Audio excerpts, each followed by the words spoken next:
నమస్తే welcome to టీఎస్3 news channel నేను సిరి తెలంగాణ ప్రభుత్వం ప్రజాపాలన ప్రగతి ప్రణాళికలో భాగంగా నేటి నుండి రాష్ట్ర వ్యాప్తంగా ప్రతిష్టాత్మకమైన విద్యా వారోత్సవాలను ప్రారంభించనుంది. ప్రభుత్వ పాఠశాలను బలోపేతం చేయడం, విద్య నాణ్యతను పెంచడం మరియు విద్యా రంగంలో ప్రభుత్వం సాధించిన విజయాలను ప్రజల్లోకి తీసుకెళ్లడమే లక్ష్యంగా ఈ ఉత్సవాలను నిర్వహిస్తున్నారు. ముఖ్యమంత్రి రేవంత్ రెడ్డి నేడు సాయంత్రం 5 గంటలకు హైదరాబాద్ లోని ఎల్బీ స్టేడియంలో ఈ కార్యక్రమానికి అంకురార్పణ చేయనున్నారు.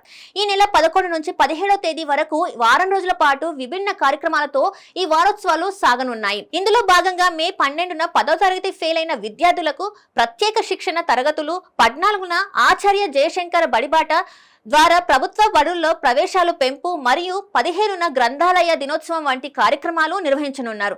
ప్రభుత్వ పాఠశాలలలో మౌలిక సదుపాయాల కల్పనతో పాటు ప్రతిష్టాత్మకంగా చేపట్టిన young India institution of excellence వంటి వినూత్న పథకాలపై ప్రజలకు అవగాహన కల్పించనున్నారు.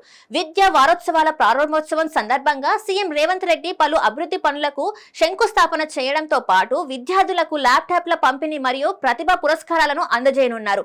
ముఖ్యంగా ఐఐటి అడ్వాన్స్డ్ పరీక్షలకు అర్హత సాధించిన కేజీబీవీ విద్యార్థులకు ప్రభుత్వం సన్మానించనుంది. ప్రభుత్వ విద్యారంగంలో ఆర్టిఫిషియల్ ఇంటెలిజెన్స్ ప్రవేశపెట్టడం, 100 సమీకృత పాఠశాల నిర్మాణం వంటి భవిష్యత్ ప్రణాళికపై కూడా ఈ వేదికగా ముఖ్యమంత్రి దిశానిర్దేశం చేయనున్నారు. ఈ కార్యక్రమానికి విద్యార్థులు, ఉపాధ్యాయులు మరియు తల్లిదండ్రులు భారీగా తరలి రానున్న నేపథ్యంలో అధికారులు అన్ని ఏర్పాట్లు పూర్తి చేశారు.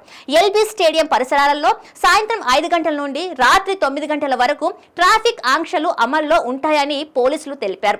విద్యా వ్యవస్థలో విప్లవాత్మకమైన మార్పులు తీసుకురావడానికి ప్రభుత్వం చేస్తున్న ఈ ప్రయత్నంలో ప్రజలందరినీ భాగస్వామ్యం చేయడమే ఈ వారోత్సవాల ప్రధాన ఉద్దేశం.